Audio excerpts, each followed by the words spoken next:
Why does everyone tease the British for their tea habit, but no one ever raises an eyebrow at the Chinese for doing exactly the same thing? Well, today we set the record on tea once and for all, as straight as an arrow. To do that, let's open China.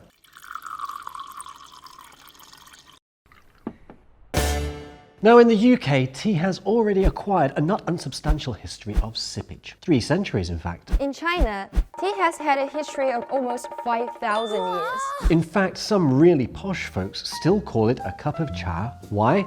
Because that is Chinese for a cup of tea. Now, our main penchant as British is for red tea, or what we call red tea, which is typically imported from India, Sri Lanka, and of course, China's Lapsang Souchong crops.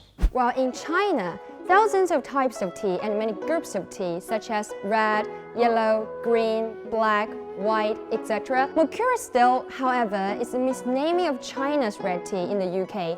It's known as black tea. Not only that, but China's own kind of black tea is referred in the UK as fermented tea. When us folks back home take a tea break, we're simply calling it stopping for a cuppa or a brew.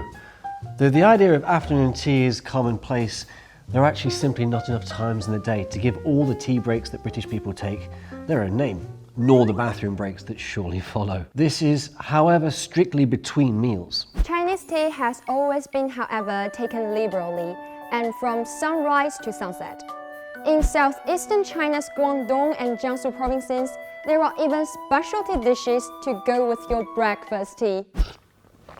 Taking the British attitude towards teapot scheduling to China would mean missing out on the hubbub of China's famed tea houses, where people from all walks of life gather together to drink tea, watch plays, and chat caroling. It would be hard to find places with more prosperous folk culture other than tea houses. If the British had to say one word in Chinese that they know, it would probably be Kung Fu. Now, most of us probably couldn't chop a single stroke of Kung Fu without falling over rather awkwardly and probably quite slowly. But you could certainly risk less injury in pouring oneself a cup of Kung Fu tea. The ornate intricacy involved in serving a cup of Chinese tea in the traditional manner, however, requires various tools and vessels. And in and of itself is quite the show. It is in fact a ceremony and a very important means of declaring the warmth of a welcome to any guests.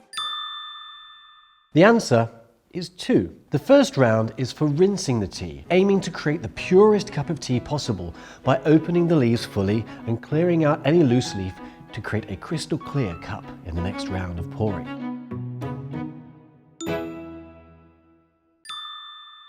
There is a rule that 70% of cups full and 30 must remain for humanity. That is to say, 30% full cups are ceremoniously left untouched in good taste, and they must never be handed over until they have been cooled enough to be handled. Don't huff it down like a builder, be sure to sip it. Savour its bouquet much like one would a fine wine. Seriously, however, too much scalding tea is really bad for that tummy. Just saying. Nothing except the fact that it's worth noting that although it might seem complicated when compared to that office cuppa, it is in fact very much person-focused, or 以人为本.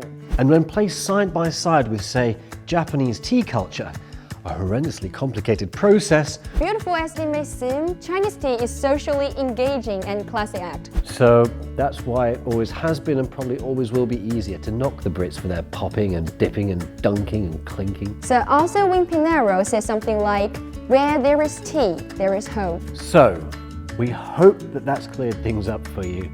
Don't forget to like and subscribe and check out our Facebook, our Instagram and our Twitter. But most of all, remember, keep this open and see you next time. 朕喝的茶都是8分烫，这都酿成7分了，茶香都淡。奴才该死，奴才该死。